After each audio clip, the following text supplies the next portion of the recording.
During my training atop Wudan, I heard whispers about the story of the Jade Tiger. A story reserved for the graduation of Wudan. After 500 years of training, after 500 years of absolute obedience, Po himself would sit and recite the story for the worthy adepts. I had once witnessed it from afar, the mannerisms, the hand movements. It would take one full day from sunrise to sunset. The Jade Tiger contained the final lessons needed to make a mark upon the world. The final study and instruction to be indestructible, as was Po himself. The finishing education for a fully formed Wudan adept to begin a new life as a master. This story was sacred, and Master Po himself was the only person who knew it. The other masters in the temple who once enjoyed a rendition had been commanded to forget the story of the Jade Tiger instantly once it had been told. The lessons remained, but as was their absolute obedience to Po, they had wiped the story itself from their memory. It completed them, yet they no longer knew it, they could not tell it. Only Master Po could tell it. In the coldest, darkest nights, the wonder of what could possibly be told in the story of the Jade Tiger kept me warm. Considering the harsh lessons Master Po would show to us, I found it interesting that the final, and most difficult lessons would be told to us in a story. Over many hundreds of years, rumors of the power of the Jade Tiger leaked outside of the temple. People of the town spoke of it.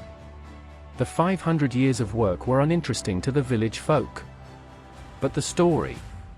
Many a drunken bandit dreamed of skipping the lifetime of dedication as a Wudan adept, but to hear the story and instantly gain Po's powers.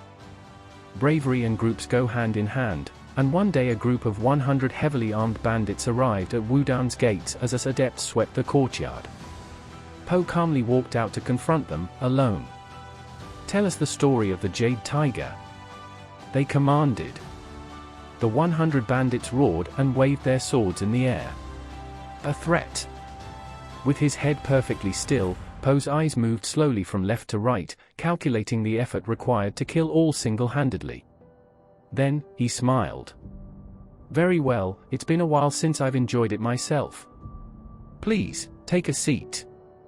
The bandits were surprised, and relieved, as they expected a fight. But Po was known as a man who does not lie.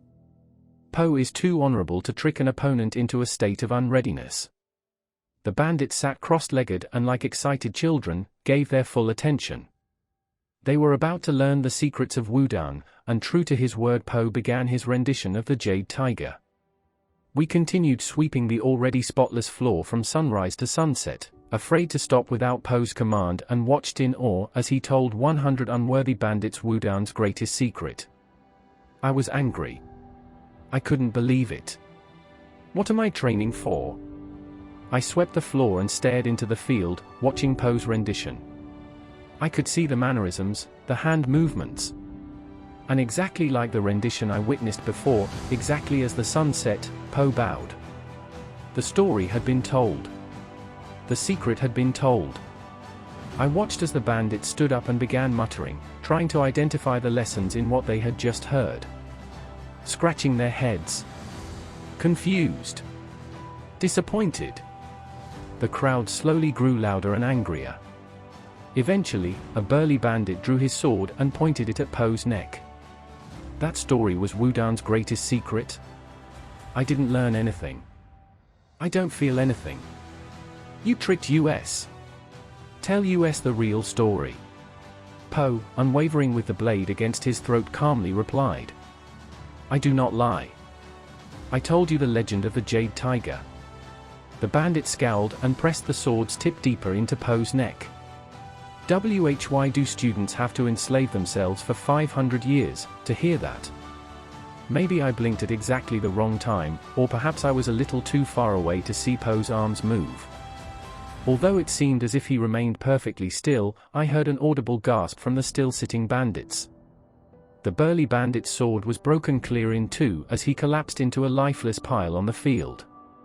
In a final gracious act to an undeserving heathen, Po decided to answer his question. Po slowly leaned down and whispered in the ear of the corpse. So they can understand. Such is the way of Wudan.